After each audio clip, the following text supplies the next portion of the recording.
Hey everybody, Marc with a C here. This is a Q&A video for what appears to be February 2017, but it kind of feels like pre-civil rights, doesn't it? Alright, let's go ahead and answer some of your questions. These all came from the Marc with a C advisory board, which is made up of hardcore listeners of the songs that I make up.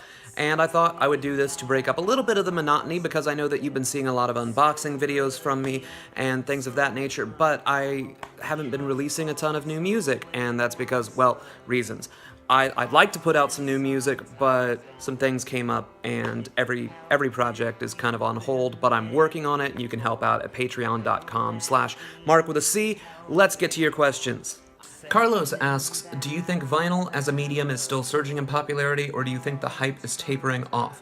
Well, I think it's plateaued right now, and I think that's due to a lot of mishandling on the label's part and just sort of assuming that if you stick something on vinyl, people will buy it, and that's just not the case right now. Plus, because of that notion and because of the over-reliance on Record Store Day to sell things, the plants are choked and smaller artists can't get their albums done when the iron is hot, more or less.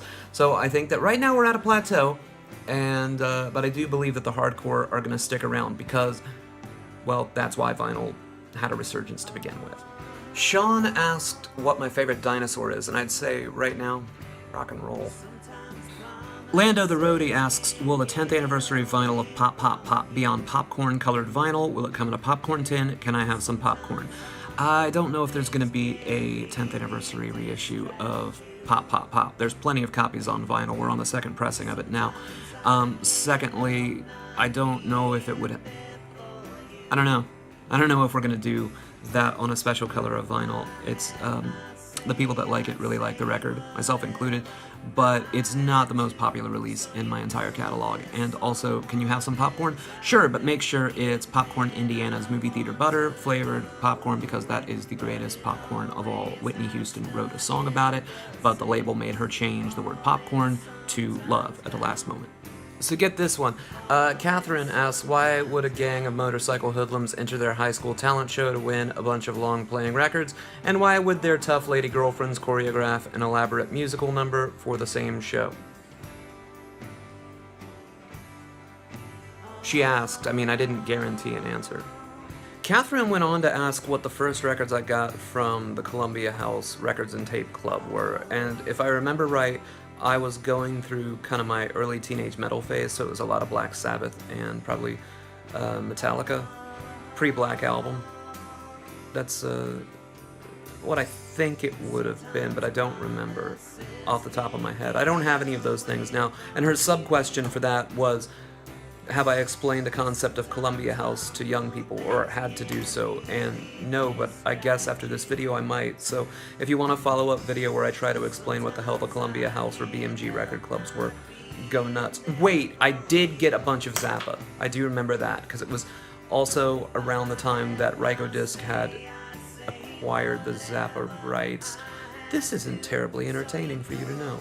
Mike Swaby asks what my favorite episode of the Monkees TV show is, and actually it's probably the Frodis Caper, which is the last one. It's the one that Mickey Dolenz wrote and directed. And quick runner-up would be Fairy Tale, which if you haven't seen it, I strongly suggest that you drop everything and watch it right now. It's a lot of fun. David Van Pelt has asked a biting and incisive question about my feelings about movie soundtracks. It's, do you judge a movie soundtrack by how good the songs are, or by how well the songs fit the movie? Any particular soundtracks you like? Okay, on the former, I don't really think about it much. Usually I kind of like the songs or I don't. And, yeah, the songs in a movie don't usually change my feelings on if I enjoy the movie itself or not. I don't know if that's really what you're asking, but I can answer any particular soundtracks that I like. Okay, obviously Shock Treatment, but I don't know if that really counts because it's a musical. The soundtrack to Head, the Monkees movie, and probably my favorite soundtrack is Ladies and Gentlemen, The Fabulous Stains, which is kind of hard to acquire because there's never really been a legal release of that soundtrack. But if you can find it, I think you'll enjoy it on its own. But I also highly recommend that you see Ladies and Gentlemen, The Fabulous Stains, because it's a weirdly clairvoyant pseudo-music documentary. Think like the Riot Girl Spinal Tap. And of course it's a little bit tongue-in-cheek too, but yeah. That'd probably be my favorite soundtrack that wasn't specifically a musical, but now there's still music being sung in the movie, so I don't know if that counts either. I am the least qualified person to answer that question. Christopher Sutton says, Jessica wanted to hear the Modern Lovers classic debut, but Spotify's artist bio gave her mixed information about whether that's the Modern Lovers or the seemingly more approved of by Richmond, Jonathan Richman and the Modern Lovers. What should she do? Okay, this is an important one. The Modern Lovers record that I'm referring to in the song Jessica, I Heard You Like the Who, and what is actually their debut is just called The Modern Lovers. But I know that sometimes tags can get it all asunder and confuse you, and me too. The Modern Lovers record, the debut, opens with Roadrunner, then Astral Plane, then I think it's Old World. So if it's got those three tracks, like in a trifecta in the beginning, that's the proper debut. Now the one known as Jonathan Richman and the Modern Lovers is very good too, and that has stuff like High Deer and Abominable Snowman in the Supermarket.